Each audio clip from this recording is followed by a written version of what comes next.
Furious Nevermind here, about a no man. Alright, so I'm back for another episode of Books for Trolls. This will be Diogenes the Cynic, The War Against the World. Before I get started, I'm pretty sure that Plato was gay. Just saying. Alright, so just had to throw that out there. Oh, also, I considered myself a cynic as soon as I found out about cynicism. Apparently I was doing that anyway, so there's that. Alright, so there are 4 reasons why the cynics are so named. Firstly, because of the indifference of their way of life, for they make a cult of indifference and, like dogs, eat and make love in public, go barefoot, and sleep in tubs or at crossroads. I've done all of those except for sleeping at crossroads. The second reason is that the dog is a shameless animal and they make a cult of shamelessness, not as being beneath modesty, but as superior to it. The third reason is that the dog is a good guard and they guard the tenets of their philosophy. My twin brother actually introduced me to cynicism. Cool guy. If you've seen my video, my twin brother Diogenes, you'll know what his deal was. The fourth reason is that the dog is a discriminating animal which can distinguish between its friends and its enemies. I will say that that's usually the case, but for dogs that were raised by humans who have no concept of what it is to be in nature or primitive, those dogs are idiots, okay? They're not useful for anything and they can't tell friends from enemies. But otherwise, yes, that's true. So do they recognize as friends those who are suited to philosophy and receive them kindly, while those unfitted they drive away like dogs barking at them. In a certain Arabic source, we are told that when someone asked Diogenes why he had avoided the company of women, Diogenes replied that it was because he had not been able to figure out how to cope with the demands of dependence. Story after my own heart, as it were. Again, when asked what women were, he replied that they are nothing but a source of deception and misery. After being insulted by Walisa, an otherwise unknown philosopher, pertaining to his appearance, Diogenes calmly replied to her that it was the case of men that their physical appearance is not as important as their intelligence, whereas in the case of women, their looks are paramount because of their normal lack of intelligence. Hey-o. Oh boy, Diogenes out there doing ancient Greek burns. Okay, so if he disliked women and found them worthless, he saw men as equally worthless creatures. Alright, so basically misanthropy.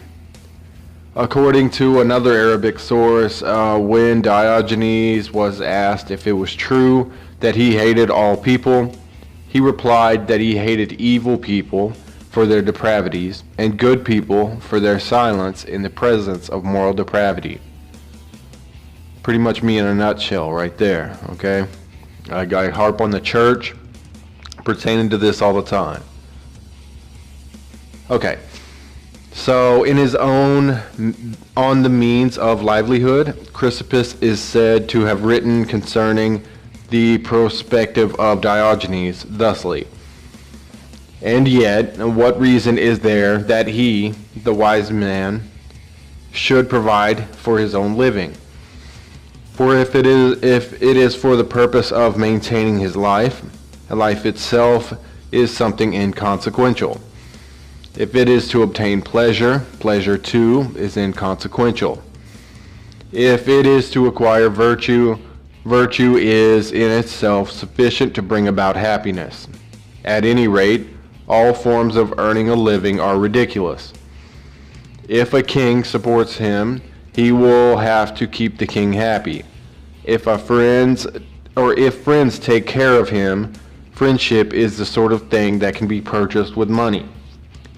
Again, I've chose to be homeless rather than living with someone under circumstances that were basically that of usury. All right, so I understand that quite well. Basically, you're in someone's pocket, as they say. I don't want to be in anyone's pocket, much like old Diogenes. The oldest direct reference to Diogenes comes from Aristotle, who in Rhetoric 1411a24 tells us that Diogenes the Cynic used to call taverns the mess rooms of Attica. Fair enough. The Greek text omits the name of Diogenes and merely says the dog, assuming that the identification of Diogenes with the dog could have been taken for granted, because that was precisely how he was known during Aristotle's time. Apparently, Plato himself, according to Diogenes Laertius, referred to him in the same way. After Aristotle, and indeed for the rest of classical times, Diogenes and the dog became synonymous and interchangeable terms. The modern words cynic, cynical, and cynicism are derivations from the Greek cynikos, which is an adjective form of the noun dog. To be cynikos means literally to be like a dog, to behave like a dog, or to have, or rather, to be a dog, to behave like a dog, or to have characteristics reminiscent of dogs. As a modern scholar has claimed, because he is willing to flout the rules that everyone else must observe, the cynic is a freak, a monster, like every violator of taboos. Diderot may have been correct in suggesting that one does not choose to become a cynic, for one is born a cynic. In Diderot's view, one may choose to become an academic philosopher, or an eclectic, or a Cynic, or a Pharaohist, or a skeptic, but one must be born a cynic.